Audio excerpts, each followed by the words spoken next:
आज की हमारी कहानी है किसान और भगवान। एक किसान जो भगवान को बहुत मानता था। एक बार वह किसान भगवान से बहुत ही नाराज हो गया।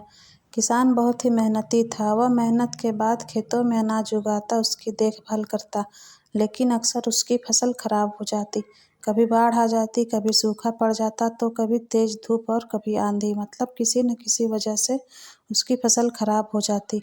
एक दिन की बात है, किसान गुस्से में आसमान की तरफ देखकर भगवान से कहता है, ईश्वर, आपको लोग कहते हैं सर्वज्ञाता, मानते हैं, आपकी मर्जी के बिना एक पत्ता भी नहीं हिलता, पर मुझे तो ऐसा लगता है कि आपको तो छोटी से छोटी बातों का भी पता नहीं है। आपको तो यह भी पता नहीं है कि खेती बाड़ी कैसे होती है। अगर आपको पता होता तो हर समय जो बाढ़, आंधी और तूफान आते हैं वो फिर कभी नहीं आते। आप कभी नहीं जानते कि इससे कितना नुकसान होता है हम किसानों का।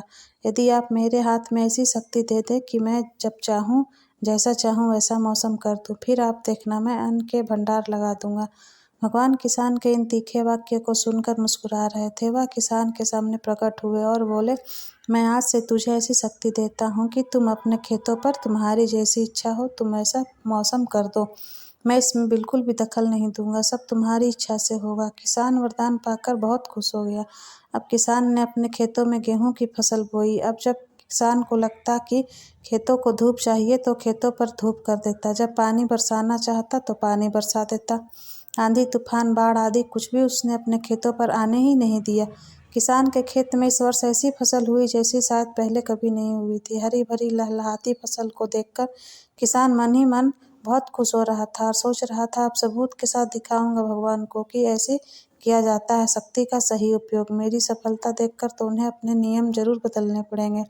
कुछ दिन और गुजरे। अब किसान फसल कटने को तैयार थी। किसान बहुत उत्सुकता के साथ फसल को जैसे ही काटने लगा तो उसकी नज़र गेहूं की बालियों पर गई, तो उसने अपना सिर पीट लिया कि वह रोने धोने चिल्लाने लगा। गेहूं की एक भी बाली में गेहूं का एक दाना नहीं था। सारी बालियां अंदर से खाली थी। अब किसान बहुत दुखी हो गया। अब किसान ने भगवान को रोते हुए फिर से पुकारा, हे प्रभु, तुमने ये मेरे साथ क्या किया? तुमने मुझे ऐसी सजा क्यों दी? भगवान प्रकट हुए और बोले, पुत्र, ये तो होना ही था, क्योंकि तुमने अपनी फसल को संघर्ष करने का मौका ही नहीं दिया। तुमने तो उन्हें आंधियों से जूझने ही नहीं दिया, ना तेज बारिश को सहने दिया और ना ही धूप में तपने दिया। तुमने अपने खेतों को एक भी चुनौती का सामना तो करने ही नहीं दिया ना, इसलिए तुम्हारी सारी फसल अंदर से खोखली रह गई।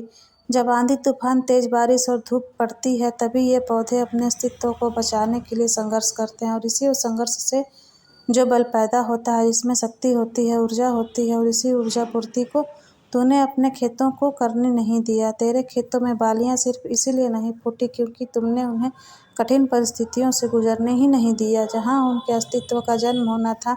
याद रखना, सोना तब तक सोना नहीं होता है जब तक वह आग में तपने, गलने और हथौड़े से पीटने जैसे संघर्षों से होकर नहीं गुजरता है। कोयले का टुकड़ा भी हीरा तभी बनता है जब वह उच्च दाब और उच्च ताप के मुश्किल परिस्थितियों से गुजरता है। इसी तरह अगर हमारी जिंदगी में कोई संघर्ष ही ना हो, कोई चुनौती ही ना हो, तो हम भी इन गेहूं की बालियों की तरह ही खोखले रह जाएंगे। हमारा भी कोई अस्तित्व नहीं होगा।